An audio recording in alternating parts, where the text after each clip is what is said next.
कि अपने पेट में चारा का पैसा डाल देना, ये लालू जी का रास्ता। कमंडल हो या मंडल हो, बिना भाजपा के समर्थन से आरक्षण इस देश में नहीं लागू। स्वयं पहले आरक्षण लेते हैं, फिर अपनी पत्नी को आरक्षण देते हैं, फिर अपने बेटा को आरक्षण देते हैं, फिर दूसरे बेटा जो अपनी पत्नी पर अत्याचार करता हो उसको आरक्षण देते हैं। उनके साथ खड़ी है, उस पांचों बहनों के साथ खड़ी है कि आपको जब तक न्याय नहीं मिलेगा तब तक आपके साथ खड़ा। सरकार की कोई भी पॉलिसी में राजद हो ही नहीं सकता, क्योंकि उनके लिए एक ही पॉलिसी है, धन उगाने का काम सिर्फ राजद कर सकती है। जब जब चुनाव आता है, पार्टियां अपनी तरफ के से जो है वादों की बौछार कर देती है। उस वादों में क्या होता है? हर बार रोजगार होता है, शिक्षा होती है, स्वास्थ्य होती है।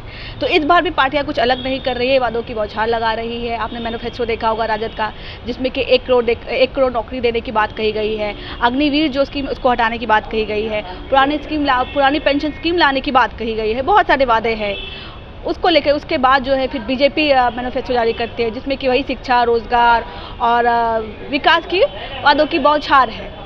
उसी वादों को लेकर के आज जो है सम्राट चौधरी प्रेस कॉन्फ्रेंस करते हैं। उस प्रेस कॉन्फ्रेंस में कहते हैं कि हम 10 लाख रोजगार देंगे। रोजगार जो है इस पर बिहार के लिए बहुत ही मजबूत मुद्दा है, क्योंकि इसी मुद्दे से कहीं ना कहीं जो तेजस्वी यादव है वो युवाओं के चहेते बनते हुए नजर आए थे। इसी मुद्दे को सभी पार्टियों ने पकड़ लिया है। उसके बाद जो है वो तंज कसते नजर आ रहे हैं। सम्राट चौधरी क्या कुछ कहते नजर आ रहे हैं, पहले आप वो सुनिए। और आप लोगों ने देखा है, चाहे वो 2014 का घोषणा पत्र हो या 2019 का घोषणा पत्र हो, जिसको मैनिफेस्टो के तौर पर भारतीय जनता पार्टी संकल्प के तौर पर मानती है। 2019 में जो 234 संकल्प की घोषणा भारतीय जनता पार्टी के द्वारा किया गया, उसमें 222 हमने पूरे किए थे। बाद में CAA का संकल्प पूरा करके 223 संकल्प भारतीय जनता पार्टी ने पूरा करने का काम किया है। और आज यशस्वी देश के प्रधानमंत्री आदरणीय नरेंद्र मोदी जी के नेतृत्व में फिर हम लोगों ने 2024 का संकल्प की घोषणा की है, जिसमें ज्ञान, गरीब कल्याण, युवा, अन्नदाता और नारी शक्ति को पूरी तरह शक्ति के रूप में देखना और पूरे राष्ट्र में नारी शक्ति को बढ़ाने का काम आदरणीय प्रधानमंत्री नरेंद्र मोदी जी करेंगे। इस पर संकल्प हम लोगों ने लेने का काम किया है।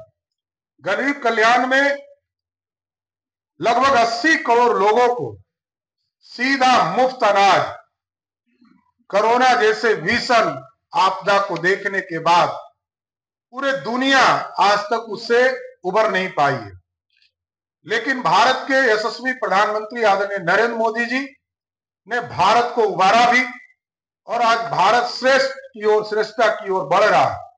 और ये संकल्प 2047 के भारत जब 100 वर्ष पूरे होंगे तो दुनिया का सबसे ताकतवर देश बनाना, आर्थिक रूप से, सामाजिक रूप से और विकसित भारत बनाने का जो संकल्प है, उसके लिए संकल्प लेने का काम किया है।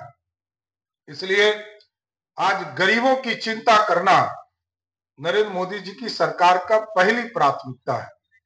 80 करोड़ परिवार को, 80 करोड़ लोगों को सीधा मुफ्त अनाज देकर जो गरीब कल्याण के काम है, इसकी शुरुआत की गई।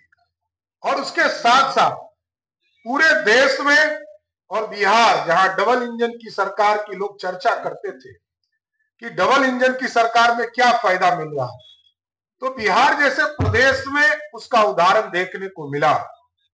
2 मार्च को हम लोगों ने नेशनल फूड सिक्योरिटी एक्ट, जिसके तहत बिहार के लगभग 8.5 करोड़ बिहारी को प्रधानमंत्री जी के द्वारा खाद्यान्न भोजन के तौर पर जो 5 किलो अनाज है उसको देने का काम किया जा रहा है।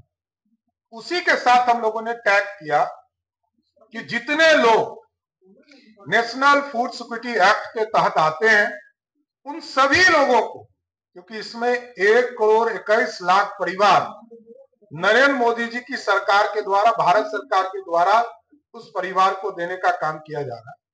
और साथ ही साथ 58 लाख परिवार आदरणीय नीतीश कुमार जी के नेतृत्व में जो बिहार की सरकार डबल इंजन की सरकार है, इसके द्वारा देने का काम किया जा रहा है।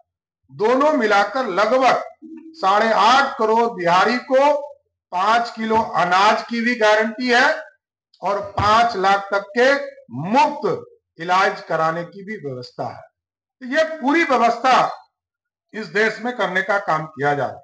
उसी तरह नारी शक्ति, जिस तरह आप लोगों ने देखा कि नारी शक्ति नारी बंधन अधिनियम के माध्यम से पूरे देश में लोकसभा और विधान सभा के माध्यम से जो हमारे प्रतिनिधि चुनकर आते हैं, उसके लिए आदरणीय प्रधानमंत्री जी ने 33% का आरक्षण पूरे देश में देने का निर्णय लिया और आगे जो परिसीमन का गठन होगा, गठन होने के बाद पूरे देश में 1/3 महिला को सीधा रिजर्वेशन के माध्यम से प्रतिनिधि बनने का मौका मिलेगा। लगभग 10 करोड़ माताएं बहनों को पीएम उज्ज्वला योजना के माध्यम से मुफ्त गैस कनेक्शन देकर स्वच्छ ईंधन की व्यवस्था करने का काम किया गया। 3 तलाक, हम लोगों पे आरोप लगता है कि हम मुसलमान या अल्पसंख्यक समाज के लिए कल्याण की बात नहीं करते। यह कुप्रथा था। हमारे हिंदू समाज में भी, हमारे सनातन के लोगों में भी पहले कई शादियां होती थी, लेकिन जब हिंदू मैरिज एक्ट आया उसके बाद ये सारी व्यवस्था बदली। आज ट्रिपल तलाक को पूरी तरह समाप्त करने का काम किसी सरकार ने किया तो वो नरेंद्र मोदी जी की सरकार ने किया। आगे भी जो कुप्रथा है उसकी लड़ाई भारतीय जनता पार्टी लड़ते रहे। उसी तरह आप लोगों ने देखा कि महिलाओं के लिए जिस तरह गरीब कल्याण का काम किया जा रहा था, तो पक्का मकान लगभग 4 करोड़ से अधिक पक्का मकान गरीबों को देने का काम किया गया। उसमें से लगभग 55 लाख अकेले बिहार को देने का काम किया गया और आगे भी देश के यशस्वी प्रधानमंत्री जी ने तय किया है कि आगे हम 3 करोड़ जो देश में बच गए हैं लोग और जिनके सर के ऊपर पक्का मकान नहीं है, तो ऐसी व्यवस्था सरकार ने तय किया है कि आगे हम चिन्हित करेंगे। घर में कई जगह बंटवारे होते हैं परिवार में, और हम चिन्हित करके जो हमारे परिवार होंगे इस देश में 3 करोड़ और पक्के मकान बनाने का काम करेंगे और इसमें अधिकतर हमारी बहनों को इस पूरे मकान का स्वामित्व भी देने का काम आदरणीय प्रधानमंत्री नरेंद्र मोदी की सरकार कर रही है। इसके साथ युवाओं के लिए कौशल विकास योजना के माध्यम से करोड़ों लोगों को प्रशिक्षण देने का काम किया जा रहा है और लगभग 27 लाख करोड़ के निवेश के साथ भारत में पीएम मुद्रा योजना के तहत 46 हजार करोड़ ऋण प्रदान करने का काम किया गया। ये जो लोग पूछते हैं ना कि रोजगार, कुछ लोग ये समझाने का प्रयास करते हैं कि सरकारी नौकरी ही देना रोजगार होता है, लेकिन नरेंद्र मोदी जी की सरकार सरकारी नौकरी भी देती है और हमारा कमिटमेंट है 2020 के चुनाव में 10 लाख सरकारी नौकरी पक्की बिहार में देने की व्यवस्था की गई है और एकदम अस्वस्थ रही। मैंने आज एक नेता का बयान सुना कि नहीं हो पाएगा, एकदम अस्वस्थ रहे बिहार की जनता। 2025 के चुनाव के पहले बिहार के 10 लाख नौजवानों को हर हालत में सरकारी नौकरी देने का वादा हम पूरा करने का काम करेंगे। इसके साथ साथ देश में यशस्वी प्रधानमंत्री जी के नेतृत्व में 46 लाख करोड़ रुपया का ऋण जो है रोजगार के लिए, स्वरोजगार योजना के लिए, और बिहार में भी हम लोग 2 बड़ी योजना का काम कर रहे हैं। लघु उद्यमी योजना, जिसमें 94 लाख परिवार को हम लोगों ने चिन्हित किया है और साथ ही साथ उसमें से लगभग 50,000 लोगों को देना शुरू भी कर दिया। इस वित्तीय वर्ष में भी हम लोग लाखों की संख्या में बिहार के बच्चों को, बिहार के नौजवानों को बिहार में जो स्वरोजगार योजना के तहत अनुदान के तौर पर हम लोग देंगे, उस काम को आगे बढ़ाने का काम करेंगे। साथ ही साथ उद्यमी योजना हम लोगों ने 2021-22 में शुरू किया। उसके तहत भी अभी तक लगभग 60,000 से अधिक बिहार के नौजवान को, जिनको 10 लाख रुपए उपलब्ध कराया जा रहा है, 10 लाख में 5 लाख बिहार सरकार सब्सिडी के तौर पर दे रही है और 5 लाख रुपया मात्र 3 से 4% के ऋण पर उपलब्ध कराने का काम कर रही है। इसलिए बिहार में या देश में कहीं भी रोजगार की चिंता नौजवानों को नहीं होने वाला है। एकदम स्पष्ट तौर पर कहना चाहता हूं, बिहार बढ़ेगा। और जो ख्वाब दिखाने का कुछ लोग प्रयास कर रहे हैं, वो सिर्फ जमीन ऐंठने का प्रयास कर रहे हैं। पिछले बार भी जब उनके माताजी और पिताजी को 15 साल तक लालू प्रसाद जी को सत्ता भोगने का मौका मिला, तो वो राजा के तरह भोगते रहे, इससे ज्यादा कुछ नहीं मिला। गरीब कल्याण का काम कभी नहीं, नौजवानों के कल्याण का काम कभी नहीं। लगभग 15 साल शासन चले और 95,000 लोगों को भी नौकरी नहीं मिला। लेकिन आदरणीय नीतीश कुमार जी के नेतृत्व में बिहार में जब एनडीए की सरकार बनी, तो 2005 से लेकर 2020 तक 7.5 लाख लोगों को नौकरी देने का काम किया। और मैं जानना भी चाहता हूं कि लालू प्रसाद जी के परिवार के पास स्वास्थ्य विभाग था, पथ निर्माण विभाग था, पर्यटन था, RWD था, ऐसे विभागों में कितनी नौकरी निकली, ये तो बताइए। अर्बन डेवलपमेंट था, इसमें कितने लोगों को नौकरी दिया। शिक्षा विभाग में तो उनके मंत्री को पता भी नहीं होगा, क्योंकि पॉलिसी हम बनाते हैं, एनडीए के लोग पॉलिसी बनाते हैं। 2021-22 में हम लोगों ने तय किया कि हम बीपीएससी से परीक्षा लेकर लाखों की संख्या में शिक्षक बहाली का काम करेंगे। सातवें फेज का हम लोगों ने विज्ञापन निकाला, 1,75,000 लोगों को शिक्षक के तौर पर बहाली करेंगे। वही बहाली, कोई नया बहाली नहीं हुआ। और साथ ही साथ आप सोचिए कि जिन लोगों ने 15 साल राज किया और रेल मंत्री रहे, तो जमीन के बदले नौकरी दिया, वो भी कुछ लोगों को। ये लोग हड़पने वाले हैं, नौजवानों का जीवन खराब करने वाले हैं, नौजवानों से पैसा ऐंठने वाले हैं, नौजवानों को ठगने वाले हैं। इसलिए ये लोग कभी नौजवानों की चिंता ही नहीं कर सकते हैं। आज भी आप लोग जब देखते होंगे, स्पष्ट तौर पर दिखता होगा कि बिहार के लोगों को ठगना इन लोगों का प्रथम धर्म है। साथ ही साथ देख रहे होंगे किस तरह सनातन धर्म का मजाक उड़ाना, सनातन धर्म का मजाक उड़ाना। उनके आदरणीय पिताश्री जो चार्जशीटेड है, पंजीकृत अपराधी हैं, वो सावन के महीने पे मटन खा रहे हैं और राहुल गांधी को खिला भी। और साथ ही साथ उनके पुत्र जो गरीब गुदरी इलाके लाल कहे जाते थे कि लालू प्रसाद तो गरीब के बेटा है, उनके बेटा या तो एरोप्लेन में बर्थडे मनाते हैं, केक काटते हैं, या मछली खाने का काम नवरात्रा के महीने में भी वही परिवार करता है। इसलिए ये लोग किसी के नहीं है, इनको सिर्फ सत्ता चाहिए। और सत्ता में स्पष्ट तौर पर बताना चाहता हूं कि बिहार में जब जातीय जनगणना, जातीय गणना का काम बिहार सरकार ने तय किया, तो मैं मंत्री था, आदरणीय जीवेश मिश्रा जी यहाँ बैठे हमारे साथ, ये भी मंत्री थे। और दोनों मंत्री रहते हुए 20 जून 2022 को हम लोगों ने फैसला लिया कि बिहार में जातीय सर्वे का काम हम कराएंगे। उसमें तो राजद थी ही नहीं, सरकार की कोई भी पॉलिसी में राजद हो ही नहीं सकता, क्योंकि उनके लिए एक ही पॉलिसी है, धन उगाई, धन उगाने का काम सिर्फ राजद कर सकती है, इससे ज्यादा कुछ नहीं कर सकती। उसी तरह आप देखेंगे किसान कल्याण में लगभग 11 करोड़ किसान को पूरे देश में और लगभग 83 लाख किसान को बिहार में 6,000 रुपया प्रत्येक वर्ष नरेंद्र मोदी जी की सरकार दे रही है।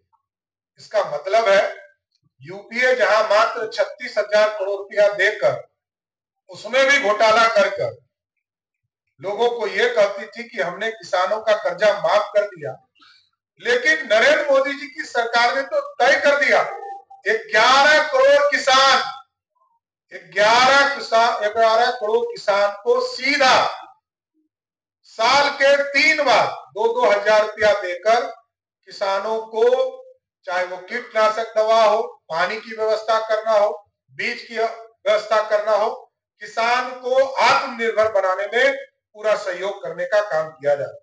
2013 से 2024 के बीच में कृषि बजट 5 गुना बढ़े, 1-2 गुना नहीं बढ़े, 5 गुना बढ़ाने का काम आदरणीय देश के प्रधानमंत्री जी ने करने का काम किया।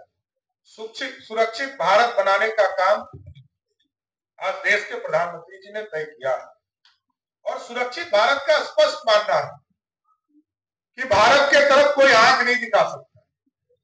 कल तक इस देश के वीर सैनिकों का सर काट कर ले जाने का काम करता था पाकिस्तान की सेना, पाकिस्तान के आतंकवादी, लेकिन हिंदुस्तान की सेना कोई कार्रवाई नहीं करती थी, टुकुर टुकुर ताकती थी कि श्रीमती गांधी कब बोलेंगी, प्रधानमंत्री कब बोलेंगे। लेकिन नरेंद्र मोदी जी की सरकार जब बनी तो आतंकवाद के खिलाफ जीरो टॉलरेंस का पूरी व्यवस्था किया गया और जो आज से 2000 वर्ष पहले अखंड भारत का सपना पंडित चाणक्य ने देखा था, सरदार पटेल ने देखा था 1947 और 567 रियासत को जोड़कर एक भारत बनाया गया, उसमें कश्मीर को अलग किया और कश्मीर को अलग किया गया तो कश्मीर अलग क्यों? 370 हमारा कमिटमेंट था, हम 1950 में कहे, 1977 में हमने जनता पार्टी के साथ समझौता किया, लेकिन हम बदले नहीं। हमने 1989 में राम मंदिर का साथ देने का शुरुआत किया, तब भी हम बदले नहीं और 1990 में मंडल भी हम ही लाए और कमंडल भी हम ही पूरे देश में फैलाने का काम किया। इसलिए पूरी तरह स्पष्ट है कि कमंडल हो या मंडल हो, बिना भाजपा के समर्थन से आरक्षण इस देश में नहीं लागू हो सकता। जब जब बिहार में आरक्षण लागू हुआ, चाहे वो 1977 हो, जब कर्पूरी ठाकुर जी को अभी भारत रत्न आदरणीय प्रधानमंत्री जी ने दिया, किसी सरकार ने सोचा भी नहीं और आदरणीय प्रधानमंत्री जी ने दिया क्योंकि अति पिछड़ों के लिए काम करने का काम। और 77 में जब पहली बार अति पिछड़े को आरक्षण दिया, समान महिलाओं को आरक्षण दिया, तब भी भाजपा का समर्थन था, जनसंघ का समर्थन था और जब मंडल कमीशन आया तब भी 82 सांसद भारतीय जनता पार्टी का था और कांग्रेस पार्टी 197 सांसद के साथ खड़ी थी जो पानी पी पी कर विरोध कर रहे थे राजीव गांधी जी, लेकिन भाजपा मंडल का समर्थन करने का काम कर रहा है। इसलिए आरक्षण तब इस देश में मिला है जब भाजपा या तो सरकार में रही है या भाजपा समर्थन करते रही है। अति जो पिछड़ों को, मतलब स्वर्ण समाज में जो पिछड़े हुए समाज थे, जो स्वर्ण में आर्थिक रूप से गरीब थे, उनको भी 10% का आरक्षण जब देश में पहली बार ओबीसी अति पिछड़ा का बेटा, तेली समाज का बेटा देश का प्रधानमंत्री बने तो पहली बार स्वर्ण समाज के लोगों को भी 10% का आरक्षण देने का काम किया। ये विकसित भारत बनाने का संकल्प है और आगे विकसित भारत बनेगा, इस संकल्प के साथ पूरा भारत खड़ा है। हम तमाम लोगों से आग्रह निवेदन करेंगे कि पूरी तरह आप हमें लोगों को शक्ति दीजिए। पूरे बिहार के लोगों से आग्रह है कि पिछले बार 40 में 39 सीट हम जीते थे, इस बार 40 की 40 सीट जिताने का काम कीजिए क्योंकि हम आरक्षण देने वाले लोग हैं और स्पष्ट तौर पर देश के गृह मंत्री जी ने कहा कि इस देश में तब तक आरक्षण जारी रहेगा जब तक गरीबों को आरक्षण का पूरा लाभ नहीं मिल जाए। पिछड़ों को, अति पिछड़ों को, दलित को, आदिवासी समाज, जब तक पूर्ण रूप से न्याय नहीं मिलेगा तब तक आरक्षण मिलेगा। और दूसरे तरफ कैसे लोग हैं जो स्वयं पहले आरक्षण लेते हैं, फिर अपनी पत्नी को आरक्षण देते हैं, फिर अपने बेटा को आरक्षण देते हैं, फिर दूसरे बेटा जो अपनी पत्नी पर अत्याचार करता हो उस पर उसको आरक्षण देते हैं, फिर दूसरी बेटी को आरक्षण देते हैं। जब लोकसभा चुनाव हार जाते हैं तो अपनी बेटी को राज्यसभा भेजते हैं और अभी तो दूसरी बेटी को भी सीधा विदेश से लाकर चुनाव में उतारने का काम किया। और अभी 5 हमारी बहनें इंतजार कर रही है कि लालू जी कब हमको विधानसभा का चुनाव का टिकट देंगे, उनके साथ न्याय कब होगा। भाजपा उनके साथ खड़ी है, उस पांचों बहनों के साथ खड़ी है कि आपको जब तक न्याय नहीं मिलेगा तब तक आपके साथ खड़ा हूं। आप सोचिए, 4 बेटा बेटी को सत्ता का लाभ दे दिया और 5 बेटी को कैसे नहीं देंगे। ये न्याय नहीं है, नारी शक्ति का अपमान होगा। इसलिए लालू जी आपको न्याय करना होगा और आपने जिस तरह छपरा की बेटी को घर से निकाला है उसका भी हिसाब छपरा की जनता आपको तय करेगी। बहुत बहुत धन्यवाद।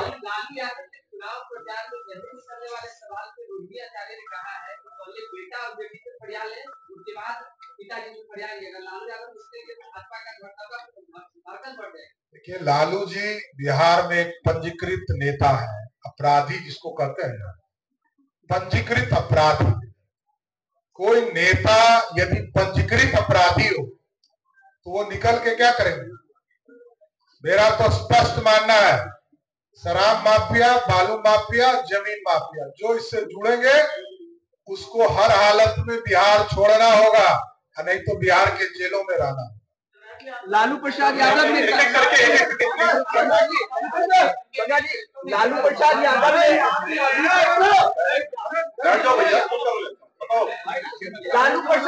ने आज बयान दिया है, कहा है कि संविधान के साथ कोई अगर छेड़छाड़ करेगा तो गरीब गुरबा उनका आंख निकाल लेगा। कौन कर रहा है? लालू जी को पता है क्या 10 साल से पाले, उनको तो बेचारे को पता भी नहीं होगा और ना उस चीज के ऊपर कभी काम किया। अरे कभी संविधान बनाने वाले बाबा साहब भीमराव अम्बेडकर का क्या सम्मान है, ये आप सोचिए ना। हमने पंच तीर्थ बनाया जहां जहां उनके शिक्षा का स्थान थे, और हमने घोषणा पत्र कब जारी किया, जब बाबा साहब भीमराव अम्बेडकर का जयंती था। यही फर्क है राजद और भाजपा में, हम उनके सिद्धांतों को लेकर चलते हैं।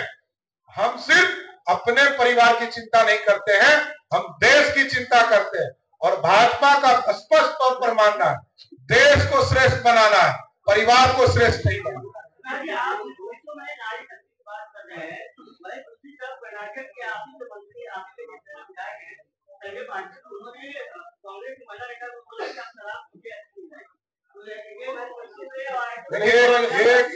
ये व्यक्तिगत किसी का ध्यान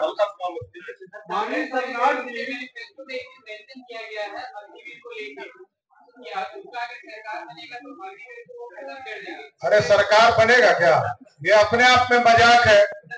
ये लालू जी की पार्टी जिसका पिछले बार खाता नहीं खुला था और इस बार भी गारंटी है कि खाता नहीं खुलेगा, और वो सरकार बनाएंगे क्या। अग्निवीर के लिए स्पष्ट तौर पर आदरणीय राजनाथ जी का बयान आ गया कि इस पर यदि समीक्षा की जरूरत होगी तो समीक्षा करेंगे, इसमें किसी को बोलने की जरूरत क्या है। देश पूर्ण रूप से नौजवानों के साथ खड़ा है, नौजवानों की जिस तरह समस्या हो उसका समाधान करेंगे। विपक्ष आरोप लगा रहा है कि बिहार के विशेष पैकेज और विशेष राज्य के दर्जे की बात संकल्प पत्र में नहीं बताई गई है। कौन बोल रहा है? विपक्ष के लोग। कौन विपक्ष? कहाँ बोले?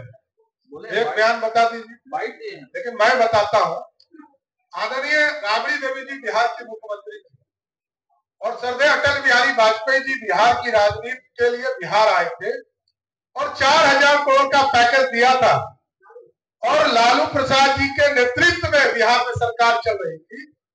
2001 से लेकर 2004 तक 4000 करोड़ रुपया मिला, 1 रुपया भी खर्चा नहीं हुआ। तो देख के क्या करेंगे उनको। नीतीश कुमार जी जब सत्ता में आए 2005 में, उस 4000 करोड़ के सेक्टर में, रोड के सेक्टर में उन्होंने खर्चा किया। और आदरणीय प्रधानमंत्री नरेंद्र मोदी जी जब 2014 में सत्ता में आए तो 1,65,000 करोड़ का बजट विशेष पैकेज के तौर पर बिहार को दिया, और जिसका लगभग 75% से अधिक खर्चे हो चुके।